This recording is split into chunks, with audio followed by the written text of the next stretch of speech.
2004లో కరీంనగర్ జిల్లాకు వచ్చినప్పుడు శ్రీమతి సోనియా గాంధీ గారు 60 సంవత్సరాల ఆకాంక్ష వందలాది తెలంగాణ బిడ్డల ఆత్మ బలిదానాలను దృష్టిలో పెట్టుకొని ఆనాడు 4 కోట్ల తెలంగాణ ప్రజలకు మాట ఇవ్వడం జరిగింది.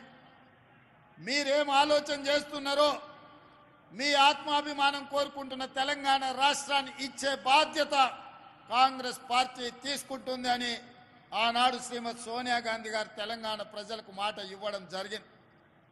ఆ మాట నిలబెట్టుకోవడం ఎంత కష్టమైందో మీకందరికీ తెలుసు.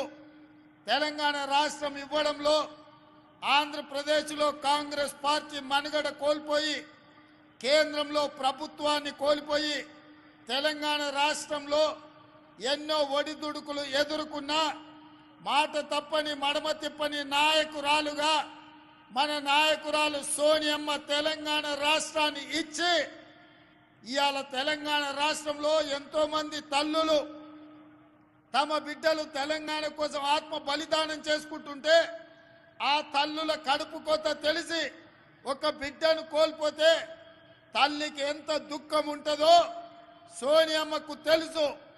ఎందుకంటే తన కళ్ళ ముందల్నే తన అత్తగారిని AK-47 తుపాకీ తూటాలతోని ముష్కరులు కాల్చి చంపినరు.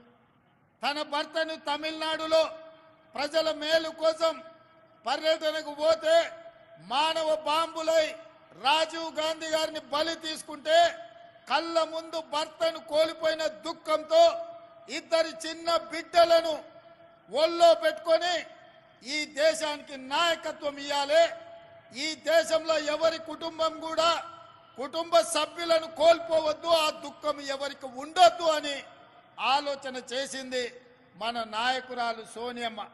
అందుకే తెలంగాణ ఉద్యమంలో పిల్లలు చచ్చిపోతుంటే ఆత్మ బలిదానాలు చేసుకుంటుంటే అధికారం పోయినా పర్వాలేదు, ఆంధ్రప్రదేశ్లో పార్టీ చచ్చిపోయినా పర్వాలేదు, కేంద్రంలో అధికారం కోల్పోయినా పర్వాలేదు, ఇక ఏ తల్లి కూడా దుఃఖం